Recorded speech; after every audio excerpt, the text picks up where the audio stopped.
దేవునికి మహిమ కలుగును గాక. కృపా వాగ్దానం ఉంటున్న ప్రియులందరికీ ఈ మంచి ఉదయకాలంలో ప్రభునామమున ప్రత్యేక వందనాలు. Little flax ministry YouTube channel subscribe చేసుకున్నారా? సంతోషం. ఇంకా సబ్స్క్రైబ్ చేసుకోండి. సబ్స్క్రైబ్ చేసుకుని మీరు అనేక మందికి లింక్ పంపించి సబ్స్క్రైబ్ చేసుకునేలాగా వారు కూడా ప్రోత్సాహపరచండి.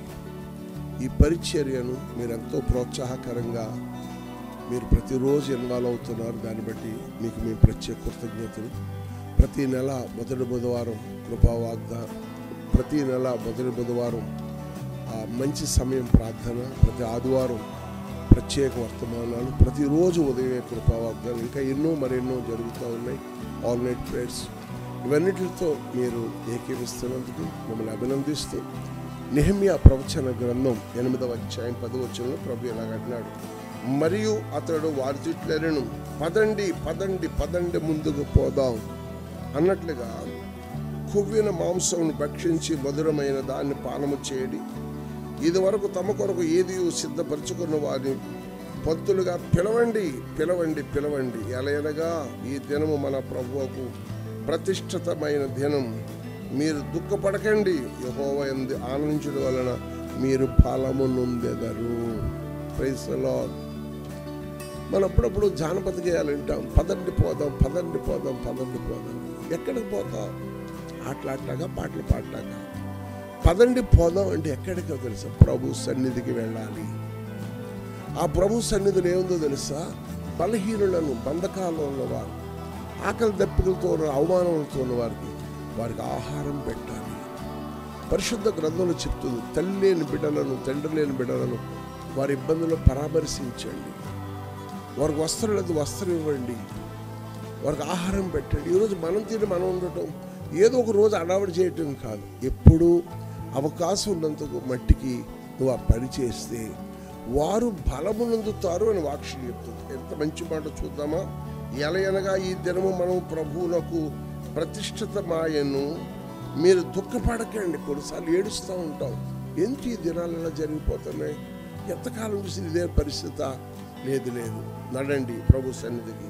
ఈ ప్రతిష్ఠిత దినాల్లో మనం పాల్గొని యెహోవా యందు ఆనందించడం వలన మీరు బలము నొందుదురు. వాక్యం చెప్తుంది, నేను ఎప్పుడు బలహీనుడను అప్పుడే బలవంతుడు.